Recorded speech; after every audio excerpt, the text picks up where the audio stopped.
هذا الإهداء مقدم من البزي حمير دارس الديب، يهديه إلى خالها العريس الغالي أحمد ناصر عزيز الديب بمناسبة زفافه الميمون، فألف ألف مبروك. وكما هو مقدم من والدها الأخ دارس صالح عزيز الديب، ومن الأخ نصيب ناصر علي الديب.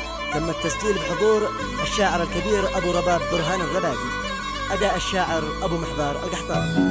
قال البازي في كل شيء له باله، يا هاجسي صوف التهاني لخالي، أجمل تهاني خط حمير لخاله، الحيد ذي بالعز شامخ وعالي.